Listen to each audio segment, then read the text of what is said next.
നാം അറിയുക, നമ്മുടെ മരണം തൊട്ടടുത്ത ഏത് സമയത്തും അല്ലാഹുവിന്റെ വിളിക്കുത്തരം നൽകി നമ്മളൊക്കെ പോകണം.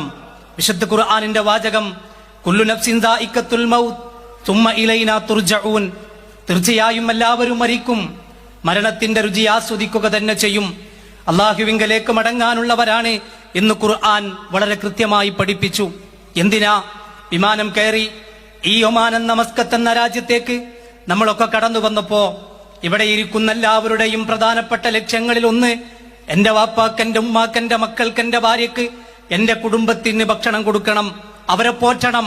ഈ ലക്ഷ്യത്തോടു കൂടിയാണ് എല്ലാവരും ഈ രാജ്യത്തേക്ക് വിമാനം കയറിയതെങ്കിൽ തീർച്ചയായും അറിയണം, തീർച്ചയായും മനസ്സിലാക്കണം, അള്ളാഹുവിന്റെ കോടതിയിലേക്ക് യാത്രയാകാൻ കാത്തിരിക്കുന്ന വിശ്വാസികളെ, അള്ളാഹുവിന്റെ വാചകം കുല്ലു നഫ്സിൻ ദാഇഖത്തുൽ മൗത്ത്, എല്ലാവരും മരിക്കും, അള്ളാഹുവിങ്കലേക്കാണ് തിരിച്ചു ചെല്ലാനുള്ളത് എന്ന് ഖുർആൻ. എല്ലാം അവസാനിക്കും മരണത്തോടെ.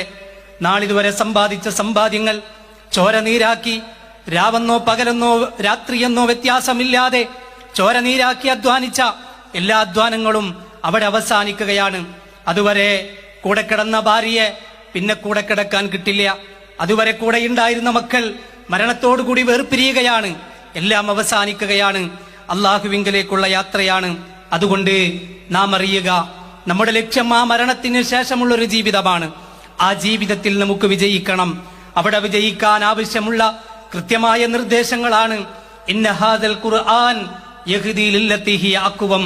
നേരായ മാർഗത്തിലേക്ക്, ചൊവ്വായ മാർഗത്തിലേക്ക് നയിക്കാൻ അല്ല തന്നയച്ചതാ, അല്ല കൊടുത്തയച്ചതാ മഹാനായ റസൂലുള്ളാഹി സ്വല്ലല്ലാഹു അലൈഹി വസല്ലമയിലൂടെ വിശുദ്ധ ഖുർആൻ. എനിക്ക് ഏറ്റവും പ്രാധാന്യത്തോടുകൂടി വിശ്വാസികളോട്, സഹോദരങ്ങളോട് ഓർമ്മപ്പെടുത്താനുള്ളത്, നമ്മൾ പഠിക്ക, ഖുർആൻ പഠിക്ക. എനിക്ക് തിരക്ക, എന്റെ ജോലിയാ, എന്റെ മറ്റുള്ള കാരണങ്ങളാ എന്ന് പറഞ്ഞ് വിശുദ്ധ ഖുർആനിനെ മാറ്റിവെക്കാനാണ് ആഴ്ചയിൽ 1 മണിക്കൂറെങ്കിലും വിശുദ്ധ ഖുർആനിനെ സമീപിക്കാതെ മാറ്റിവെക്കാനാണ് നാം തീരുമാനിച്ചത് എങ്കിൽ തീർച്ചയായും അള്ളാഹുവിന്റെ ബറക്കത്ത് നഷ്ടപ്പെടും. ദുഃഖിക്കേണ്ടി വരും, കരയേണ്ടി വരും. കരയുന്ന 10,000-ങ്ങളെ നമ്മൾ കാണുന്നു. വാപ്പയെ അനുസരിക്കാത്ത മക്കൾ, ഉമ്മയെ അനുസരിക്കാത്ത മക്കൾ, ഭാര്യ ഭർത്താക്കന്മാർക്കിടയിലെ പ്രയാസങ്ങൾ. എന്തേ കാരണം? അള്ളാഹുവിന്റെ റഹ്മത്ത് നഷ്ടപ്പെട്ടു. സൗകര്യങ്ങളുടെ കുറവല്ല, സമ്പത്തിന്റെ കുറവല്ല, ആളുകളുടെ കുറവല്ല, അള്ളാഹുവിന്റെ ബറക്കത്ത് നഷ്ടപ്പെട്ടു. തീർച്ചയായും ഖുർആനിലേക്ക് നാം മടങ്ങി വരിക, ഖുർആനിന്റെ പതിപ്പുകളാവുക.